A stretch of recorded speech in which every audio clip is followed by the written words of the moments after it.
It is snowing right now, and so it just felt very fitting to use the snow filter on Instagram. So if you're watching this on Instagram, you're getting to enjoy the snow flurry. Sorry for those of you who are on YouTube. But I wanted to hop on. I'm in like day old makeup, still in my cozy pajamas, and there's a reason for that. And it's going to be important to our conversation today.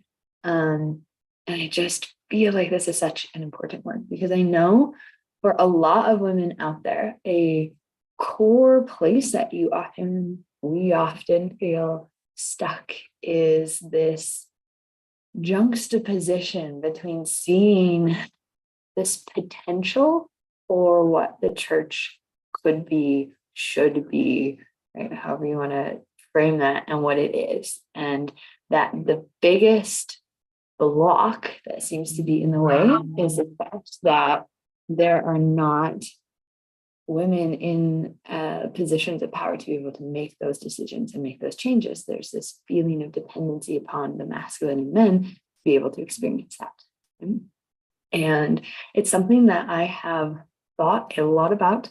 And I always put this disclaimer out there, right? Anything I am ever sharing in relationship to the church is just my own thoughts and opinions and things as I'm working through them and what helps me and liking to share that with others. So it's never any official doctrine or representation of the church, right?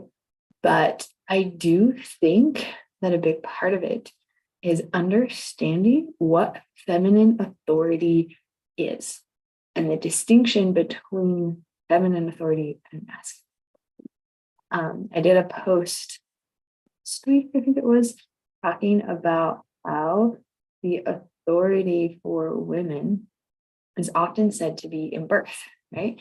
And hang with me, because I know there are some of you who are like, oh, not this again. I hate this. This is like such a platitude type thing of, here you go, women, you get to have babies and bring them into the world, and the men get to do the things that are helping them return back, right? That's kind of the way we've split that narrative up. And I don't think that's the right interpretation of it. Right? I think that there is a role for both men and women, masculine and feminine, in the spiritual and physical parts of our lives and our eternal progression and journey, and that they're important. But I do think there is something to this idea of women's authority is around birth. There's a reason for that. There's been, well, actually, I'm just going to start with my own personal experience. With my last child, so I have 3 little boys, I worked with an incredible spiritual birth coach. She's LDS. Her name is Melissa. She has the account Joyful and Spiritual Birth. Go send her a little shout out, say hello, check out her stuff. Join one of her programs. She does a lot of them for free. And in fact, I think all of them are right now. That's something she felt really strongly, was that, at least in the past, I know God's directions often change, but for a while it was something where she felt like she just needed to give women access to this understanding and to this knowledge. And I was working with her privately at one point because I was really struggling. I had had a mostly natural hospital birth with my first son, had a little bit of trauma at the end when he was actually delivered, right? Which led to a lot of fear with my second, and ended up having an emergency C-section and a lot of complicated health problems afterwards that gave me all sorts of postpartum depression, PTSD, and really compromised a lot of my trust in myself, in my body, in what was safe for me and this third baby. And I went on this whole journey from, to is it or not having any more kids, to maybe we can have more kids, to I'm definitely having an epidural and in the hospital, and all the way walking with Melissa, ended up getting to a place of having a home birth. And it was something I never thought would be possible. And yet that journey of walking one step at a time was so beautiful. And so part of why I was talking with her was because I was starting to get to that place where I was feeling the impression that I was supposed to do a home birth. And I was like, I have no idea how to bring this up to my husband, how to get him to go along with it. Like, he is gonna sit there and be like, are you crazy? Do you remember what happened with the last one? Like, you need to be in a hospital. It's not safe for you. Like, I almost lost you then. I don't want to lose you again. Like, I could just imagine all the arguments. And he was the one I was most concerned about. I knew family and other people were also going to have opinions, but I could deal with that. I knew I needed him on board, and I really struggled with that. And I will never forget, I was sitting right here in the same chair in my office, and she looked me dead in the eye, not missing a beat, and just said to me, "It's not your job to convince him. That's God's." And she continued to go on and say, "You have a role and a responsibility as the mother of this child. You have the stewardship over this birth. You have the authority over this birth to dictate how and when it's supposed to play out, what is right for you, for your family, for this child, or this birth experience." And I will never forget sitting here and letting that wash over me and realize for the first time what it really felt like to have spiritual authority and stewardship. It was different than any church calling I had had before, right? That was always felt more of like, here's your opportunity to serve and get to participate, right? This was different. There was an actual weight and responsibility and value in my process, in my relationship, in my like responsibility is really one of the best words for it, I feel like. And I think that's a big part of the experience that women are craving inside the church, is wanting to have that type of experience. And we look at it and go, we need to be putting women in positions then where they can have that type of experience, where they're bishops, where they're stake presidents, where they're apostles and prophets. And like, that's where the mind tends to kind of go, because we see that's where the masculine has that experience. And so if the feminine wants to have that experience, we need her in those positions. Right? Now, I never want to say this is how God's going to work out, this is or isn't what's going to happen, right? That I trust in the unfolding of it. But here's what I do feel like is an important piece. I don't think if that's ever supposed to be the case, it will happen until we as women understand on our own source of feminine power and authority. And the reason I bring it back to birth is because birth is like the fundamental, that's the word I'm looking for, like example of feminine power and authority.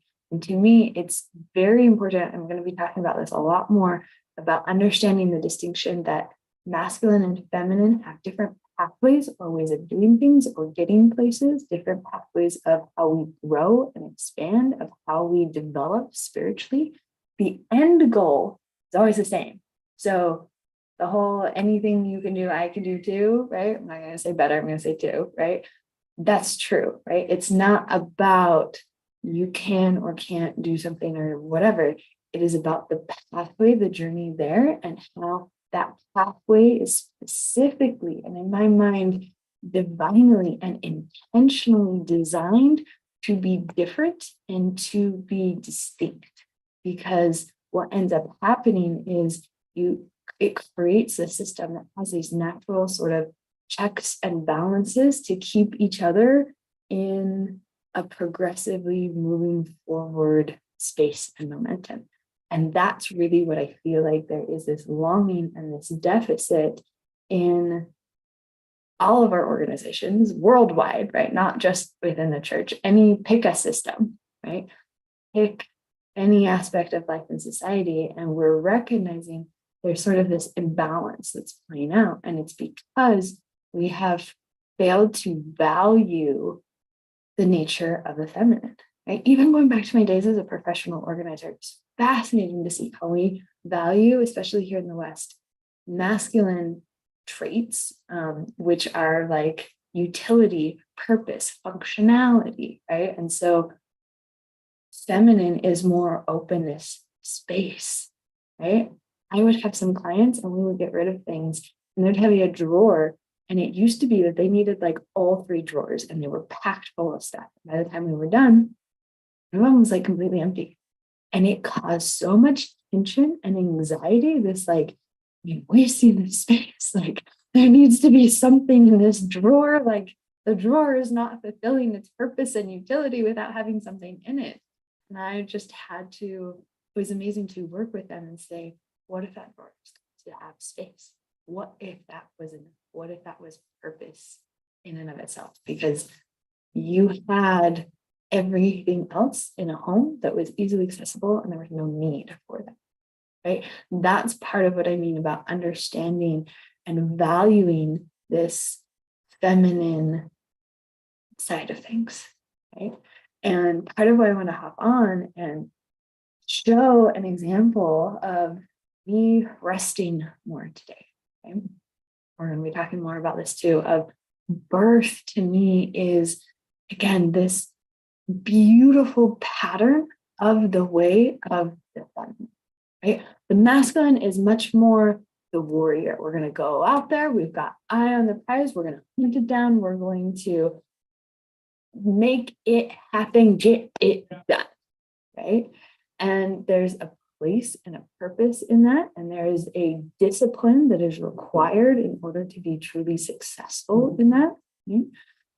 Feminine, though, is this creative creation, birthing experience, right? You don't say, I'm going to go and like make this birth happen, right? We sometimes try to do that. We sometimes need to do that with different circumstances. But at the end of the day, the ultimate goal and the best, healthiest research is coming out, safest experience for mom and baby is when we are focused on allowing the natural unfolding of the process of physiological birth, letting the body dictate the timing and the movements, learning to relax, to trust, and to let the process unfold, to understand the cyclical nature of it, right? Masculine is very, we start here and we're going to build up to this end goal that we want. Feminine is so much more cyclical. We see it in Mother Nature, right? So many patterns of cycles there. We see it in woman's physiology of her hormone patterns throughout the day are different. Your hormone patterns through month are different, and that all contributes to a different rhythm, a different way that you are meant to move through. Right? And a big part of it is, even if we just take masculine energy of testosterone, right? Starts really high levels in the day and then slowly drains throughout. It's again very linear in nature. Women's energy is so much more cyclical throughout the day. And the superpower of feminine is the ability to rest. Right? The masculine, if you rest, you just wasted some of that energy potential and now you have less. It's not good to rest until you get the job done. Get what you need to, get off your butt, go and do it. And then evening, when your levels are naturally more low, then rest and replenish. Okay? Again, going back to the pattern of birth, it's important to know what are those times to rest and what are those times to act, right? When are you pushing? When are you, right? Some of the best advice I was always given before my birth was try and sleep as long as you can before you go to the hospital, right? You're going to want that strength. And then even throughout the birth, right? When you can, in between contractions, are you resting? Are you allowing yourself time and space to be ready for the next round, right? And so when you start to recognize that this pattern of birth, it's not just about physically bringing humans into the world, right? That is human, physical, tangible birth. But the patterns there, the process, the even awakening to your power. There's this wonderful quote. I don't have it with me, but it talks about how birth was meant to be a woman's initiation into her power, because it is this walking you into this fullness of this pattern, saying, here's what you're going to use throughout the rest of your life.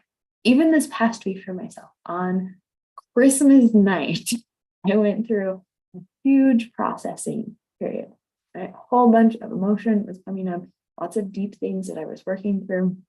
I didn't realize had been holding me back in a lot of ways. And it was amazing how much I was looking at what I was going through mentally and emotionally, and like, for just who I want to be in my life, in my business, and in the world, and my relationships, right?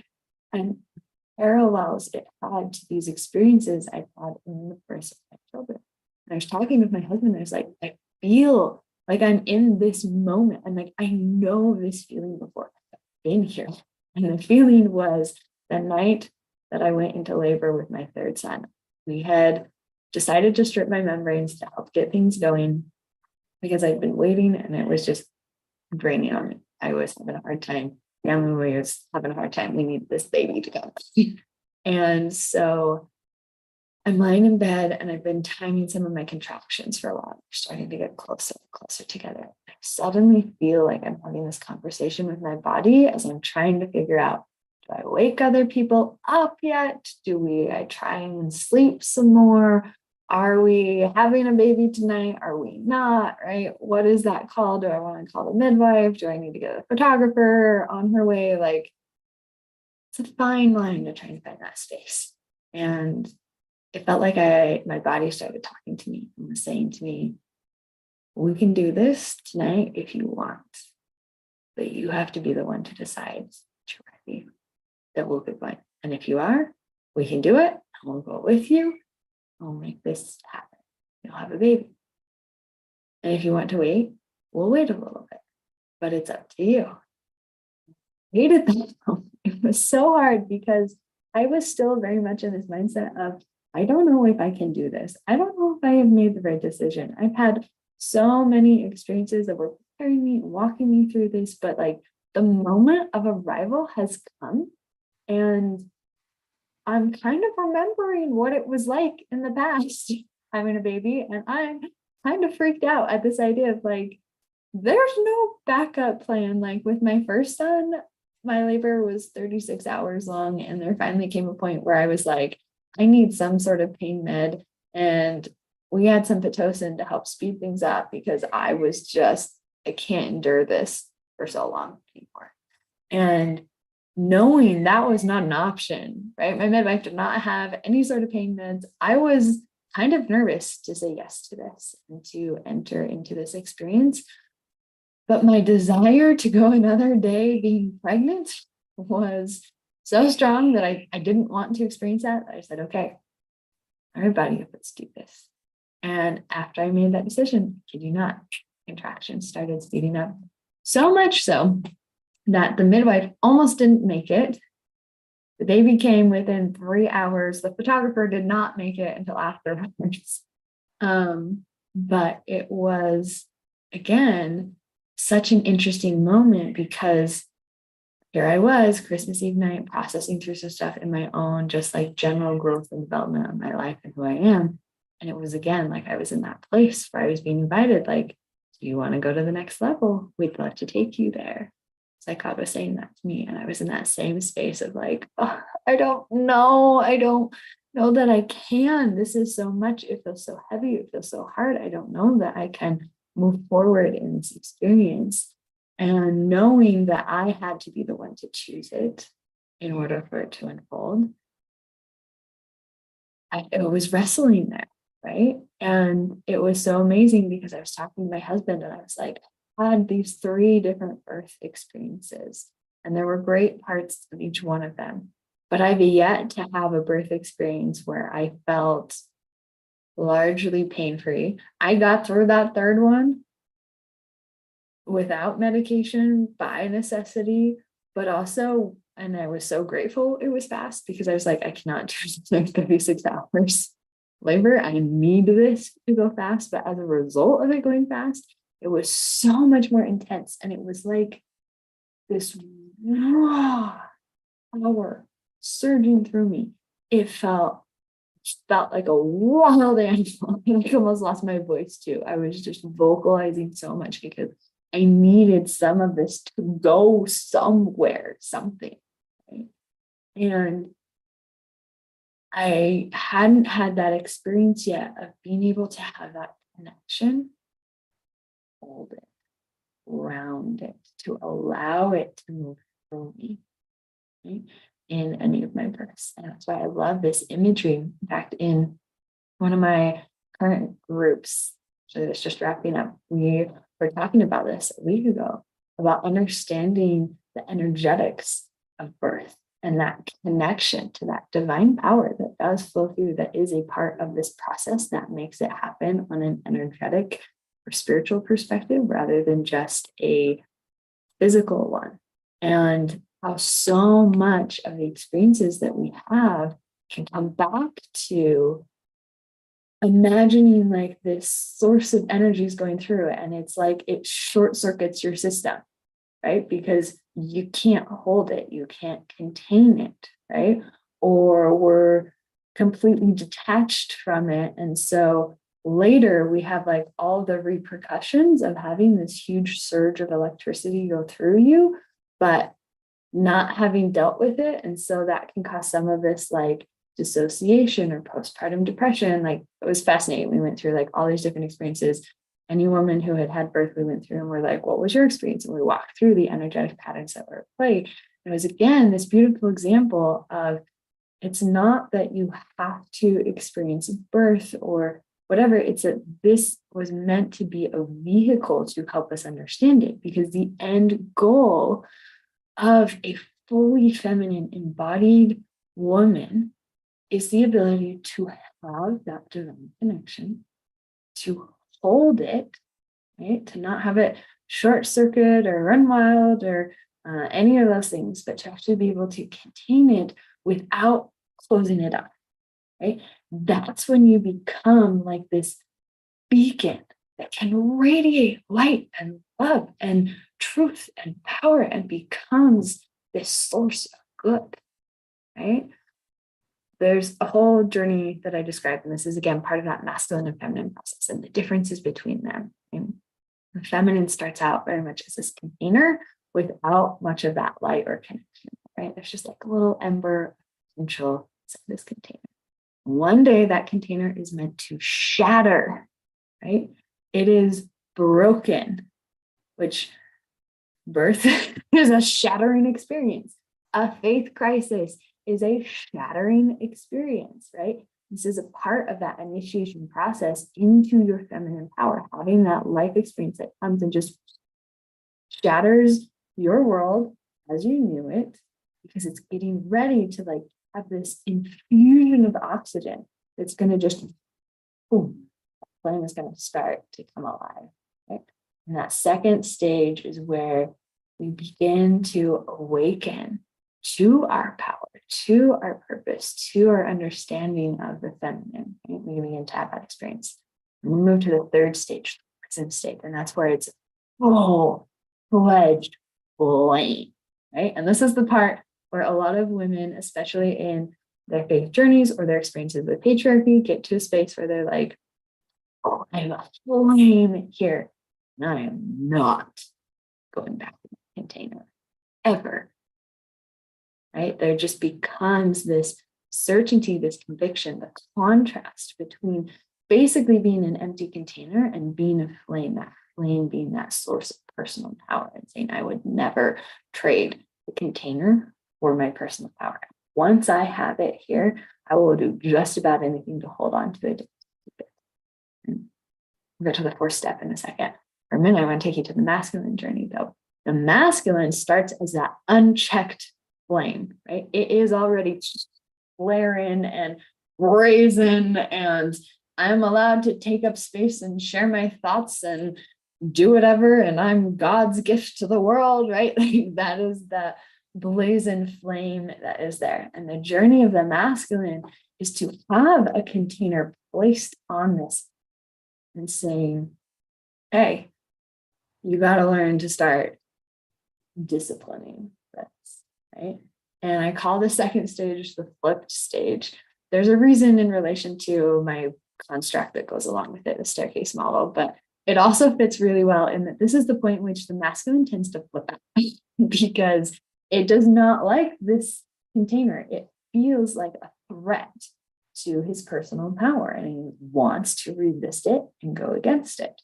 But it's a very important stage. And it leads to the third one where the masculine becomes restrained. Now the masculine is like this small little flame inside the container.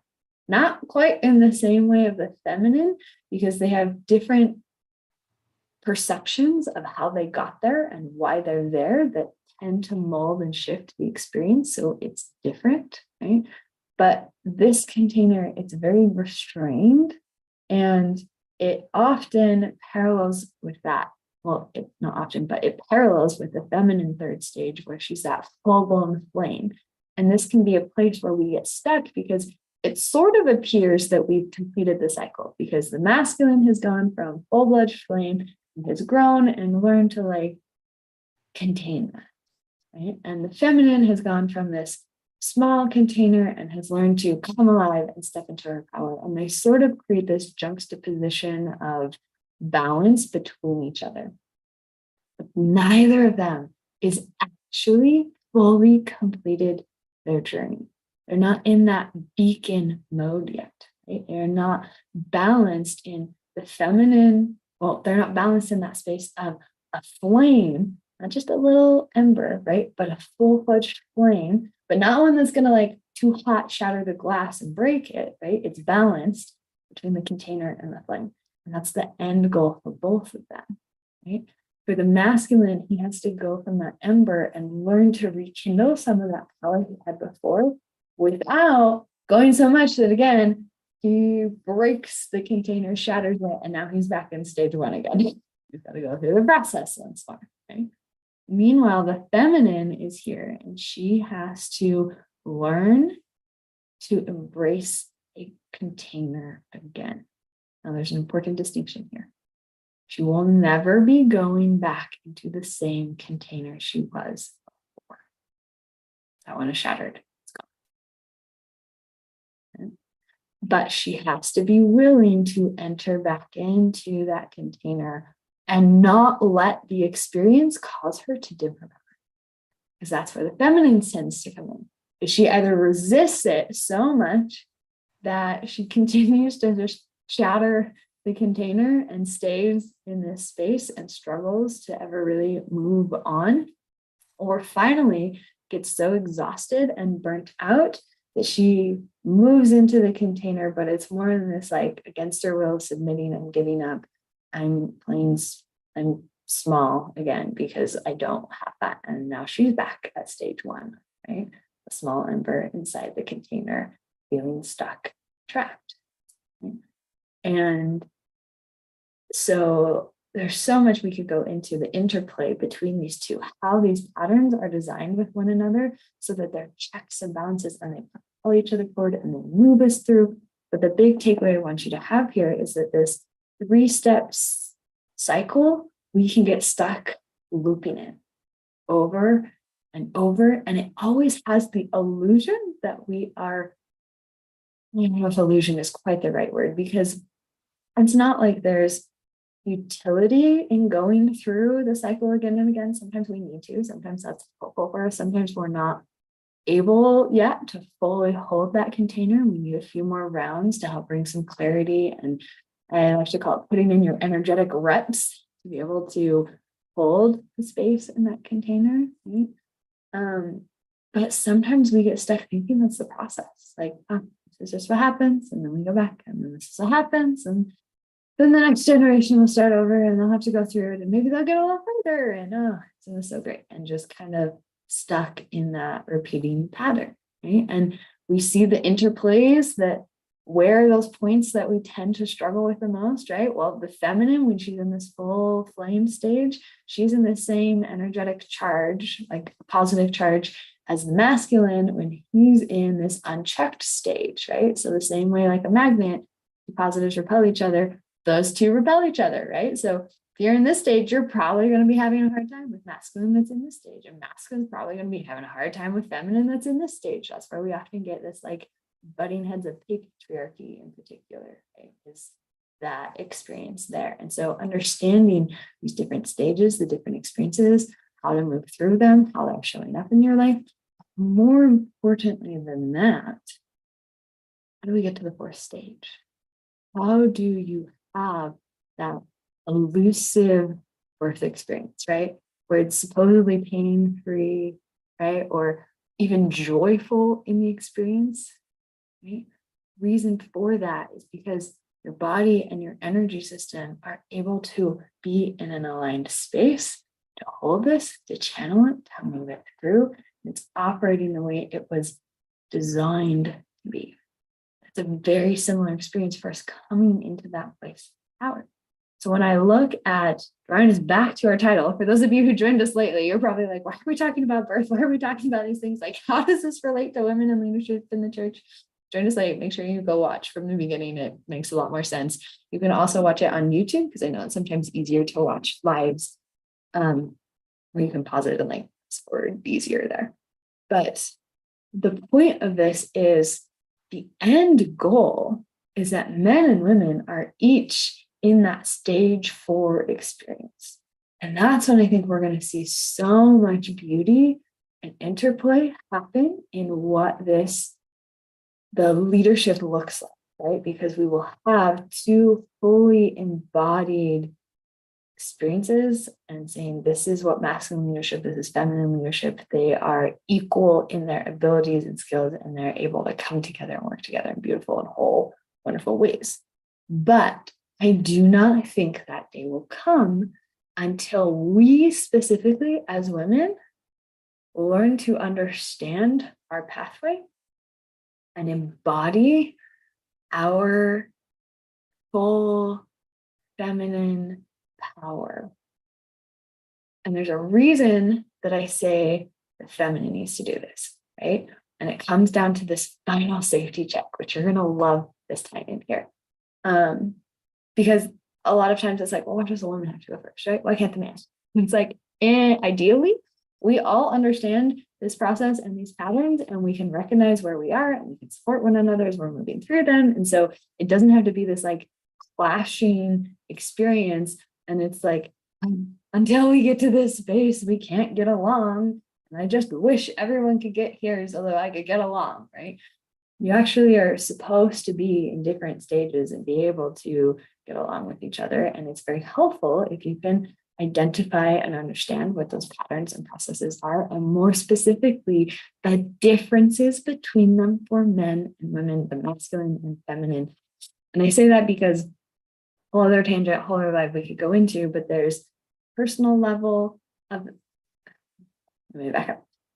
There are different layers in energetics that masculine and feminine can apply to. And you need to know which layer you are looking at to best understand the context, right? So the personal level is as an individual, right? And as an individual, you are only ever in one pathway. You're either on the feminine pathway or the masculine pathway, and it's largely determined by your gender. All other conversation and things to go into, again, not have time for that today. We're going to be doing lots on these lives. So if you're interested in this, you want to hear more, hang around. In the next couple of weeks, we're going to be diving into all of this, right? But then we can have, like, at the system level, right? We can have men or women who are in the masculine or feminine pathway, which in the church tends to play out as like orthodox is those in the masculine, more progressive is those who are more in the feminine, right? That's kind of the distinction we make. And the point I was trying to make is, for a lot of people, it's become very useful and helpful to understand, I believe it's Fowler's 4 stages of faith, right? And recognizing, okay, these people might be more in this stage, these people might be more in this stage. How can we get along in those different stages, right? And I think there's a lot of great utility in that, but it fails to understand that there's not just one path that everyone goes on, that there are 2 different and distinct processes that you need to move through, that you need to go through, right? And that to me is a fundamental part of, again, this role that women have. So coming back to why women have to go first. Again, masculine ideally could go through this. However, it's more difficult for the masculine because he can go through his entire journey without actually being aware of the container, even being there. Right? Doesn't even recognize it or realize it. I should rephrase that. Can go through the first 3 stages. He has to, part of his final way he moves into the 4th stage is recognizing, valuing, acknowledging the container. Right? And so he can be this big flame, and then all of a sudden he's like, I feel restricted here, but I don't know why. I just want to be my happy flame self, right? And then all of a sudden he's just like this little burning thunder, right? And he can go through that again and again and again without any realization. He's a container that's playing a role in what's going on, right? And ideally, as he goes through enough cycles of that, he starts to recognize, oh, wait, no, I think there is something different here. And that's what allows him to find the feminine journey is different. She inherently is very viscerally aware of both the container and because she has what he does not in his experience, that shattering moment that makes her very viscerally aware. Oh, there was a container. It's not there anymore. Oh, this is my person. And so her ability to make it to that 4th step is often more likely because of the nature of her son. This is where I love bringing back and this idea of having eyes to see. Right? The feminine can have those eyes to see because part of her specifically designed process for growth, for spiritual development, for her embodiment of the fullness of who she is, for power and authority, was designed so that she would know both of these and be able to then choose for herself how she needs to move forward with that. And as a result, become a pattern and way to lead the masculine forward as well. Right? Whereas, again, the masculine, it's like they can't see it. They're not aware of that container that is in place. Really, there are, right? Not that they have to be. But I love looking at that story of Eve's eyes were open, Adam's were not. And you don't know what I'm talking about, but check out Anthony Honey's page. She's got some great stuff on this. And I remember Eve talking about the symbolism and meaning behind that. But the other place I want to go is to me why the role of women, specifically fully embodied, feminine. That's what I mean when I say fully feminine. You gotta do a couple of posts on what I mean by feminine, because I think sometimes it comes across as saying, like, oh, you have to love skirts and color pink and painting your nails, and that's being feminine. No. That is our human expression in one capacity of what feminine means. I'm talking about this core energetic feminine path that you are fully in that stage 4 experience. You are a beacon of light. You are able to stand on your own, right? It's not a wildfire that's going to run rampage and burn the whole forest down. Right? That's the uncontrolled feminine, right? That often comes across in rage. I'm going to burn the world down because I'm sick and done with it, right? So if you're at all feeling some of those emotions, good indicator that you're in that stage 3 place and you're ready to find that stage 4, but may not know how to make that transition. Right? But when you are in that space, you will have the ability to become that light and beacon for others. You have the ability to have an impact, do positive things in the world. Through the roof, thinking yourself. Right? Over here, it's like, this little thing. That's where most women, especially in the church life, right there. The container for a lot doesn't really shatter until more recently. Yeah. 2020 seemed to be a huge collective shattering where we are a lot of women were all of a sudden like, whether that was like an explosive shattering or just like almost like a crumbling. And all of a sudden you're like, doing something, and then what you think it? A lot of people thought that whole to have a mother to finding her, to understanding her, that's a sign or an indicator of that shattering taking place. Right? And you're serving in this capacity where it's like, just like this little bit that I get to do, and I should be grateful for this thing that I have. And here's where we get some of that platitude too about like women are more spiritual than men. The men are looking at their own journey and they're like, oh crap, the women are already in stage 3. We are so behind. Look, they're so much more spiritual. And the women are like, I feel like I'm not much more spiritual. And if you're saying that this is like really advanced, I'm kind of concerned about you because this is basic. Like, this is not anything special. And if you're struggling to get here, like, you have some problems. Like, this is not a goal to be aiming for. This is like base 1, right? It's part of that again. It's why that learning energetics behind things makes it so much easier to understand this common dynamic and things that are playing out. Why we have the language getting of the connotations. And from there comes the cultural and social patterns and expectations. And we tend to start on the outside, addressing those, trying to figure out why they're there, what's problematic. And then we reach this point where it's like, you can't go any further and you get stuck because you've exhausted all of sort of the ways you can explore it in the tangible, physical, what I like to call human field. You have to move into that under the energetic, spiritual perspective to understand, oh, here's the root, the actual place where everything that's in a symptom.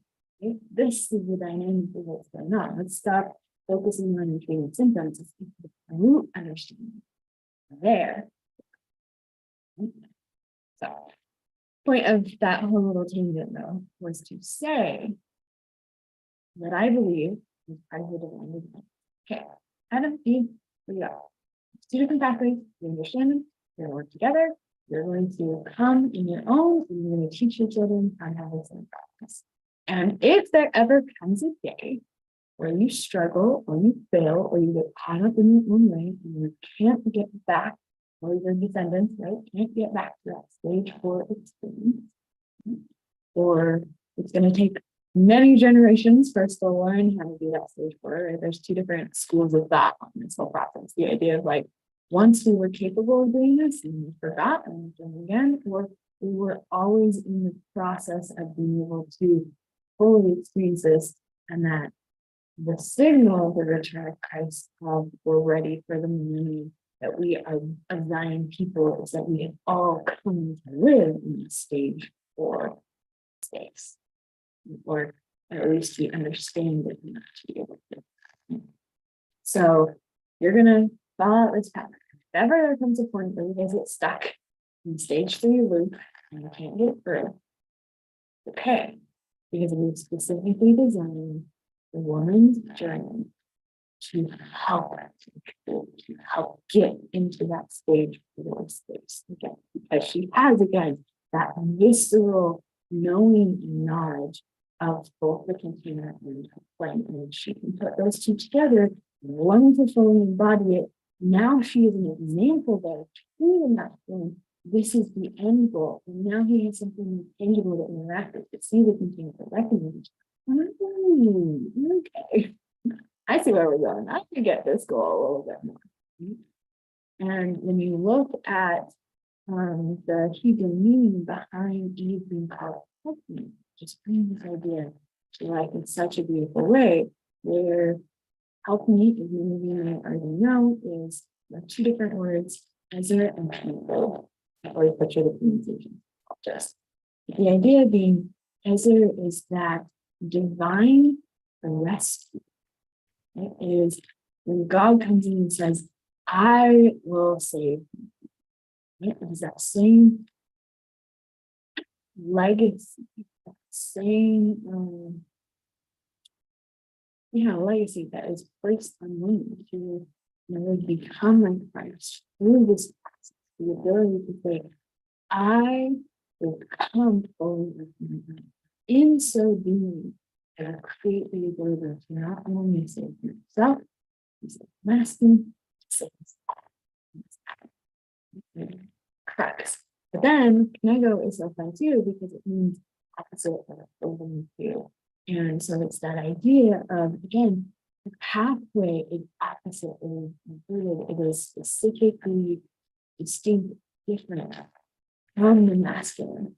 And it is the very nature of that allow her to fulfill that role of being the masculine. I feel there is such a pull, especially for women in the church at this time in our lives today, because we are being asked to fulfill that divine call, that divine role that we said, okay, I will come to earth, I will help play a role in embodying the fullness of who I am, fully in that feminine power beacon in the light of others, so that we all can remember what it looks like, what we're searching for, and how to continue on.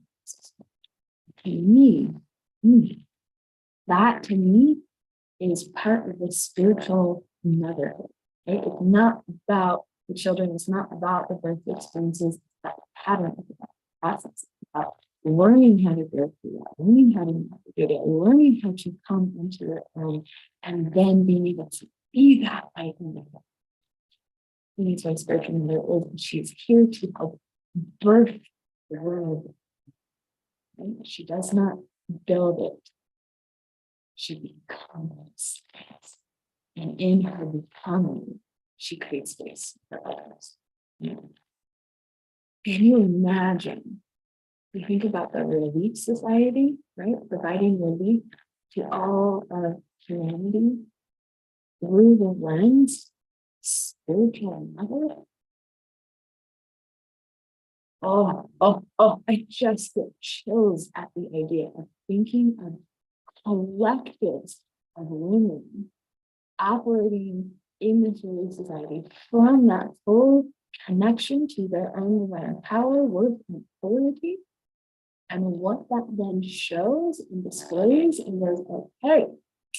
And then you begin to be like, I get it. I'm starting to see what we have to offer, what we can use here, what we need to design things. How do we continue? How do we start integrating this into the experience? And learning how to be that light and that beacon and to be able to hold it even when the masculine is still railing against the container, clueless of its realization, right? Not seeing it. Because often the feminine looks over at that experience and causes her to drop back into a stage with it. That's the thing. This isn't like a college diploma that is like, you've successfully completed all your classes. And here you go. You're forevermore stage 4. It's an every now moment decision. And because of the nature of that stage 3 cycle, we've gotten pretty good at choosing what our favorite stages are. We choose that again and again and again and again. And so we're used to that. And then we drop, and then we're here for a minute, and we can quickly get back, and we're here, and we're here, and then we drop, and then we get back, right? You have to spend enough time choosing again and again and again and again, again, again, again, again, again, again, again. I'll be that stage 4.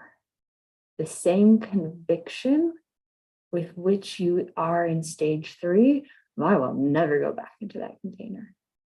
Mixed with the same support and trust and love that is found in that stage 1 early on, right? It's kind of that naive, I'm just happy here. That's what begins to happen in stage 4. Now, my dears, is what I am all about. I'm going to be doing free challenges. We're going to be doing videos.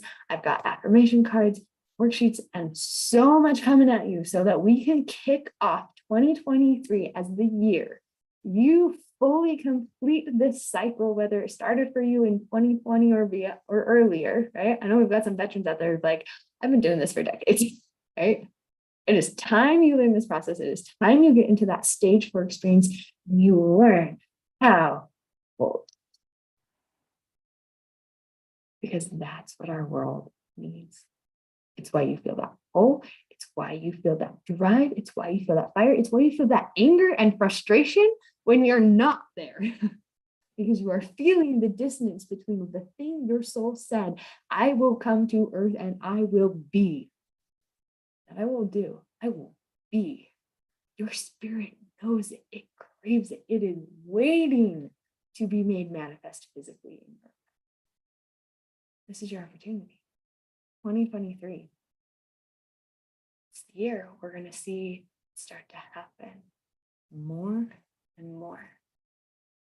And the more we get in that stage 4 and the better we get at holding it, and the more of us there are that are doing it, the more we shift that energetic gradient and build the momentum.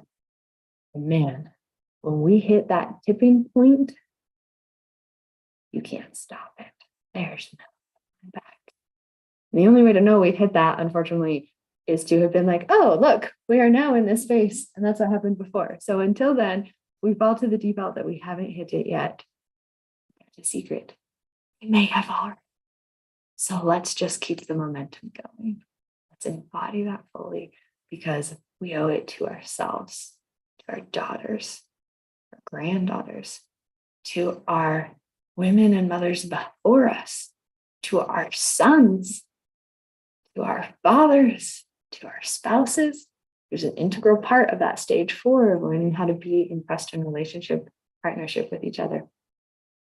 One of the hard lessons for the feminine because we get into that space of that fire and it's like, no, you caged me before. I am not going back. But if you really want to get there, you've got to understand how to have a relationship with the masculine, even when he or either of you are not fully in stage 4, or he's not aware of the container. When you understand this process, you understand these different steps, break it down and become so easy because you see on a whole new level what's playing out. So you don't have to have resistance or railing around, why is this happening? I just want to pull the hair out. Why are they not getting it? I don't know what to do. I don't know how to move forward. Like, you know, and you're capable of it. You would not be listening to this. You would not be here on this earth. You would not be having the experiences you're having if you were not capable of it. In fact, all of that, your whole life, premortally and earthly, have been preparing you for your ultimate destiny, for your ultimate role of being a stage 4, fully feminine, spiritual mother being. It is part of your divine destiny. It is part of becoming like your heavenly mother. And it is part of why you feel so much that you do. And it is part of why it is so important that you do. The number of cycles that continue to play out, we get a roll in. It's like that night where I got to decide, talking to my body, are we having a baby tonight or not? There was no pressure. There was no judgment. There was no shame. It was simply, there's a choice. There's an opportunity. What are you ready for? What do you want to do? Go with you either way. Decision, there is no right or wrong. What do you want? Same decision I want to ask you. What do you want? You're ready for that stage 4 experience. If you are ready to learn how to step out of the stage 3 cycle, come work with me. I have a group program starting middle of January. We're going to teach you all of this. It is going to be amazing. And I've got babies calling, so I'm going to jump off. If you want to hear more information about that, about my mastermind, about working with me privately, it's all of this. But we've got so much more coming for you in the next couple of weeks as well. Send me a DM. Have one for the rest of the day. Remember, you are you.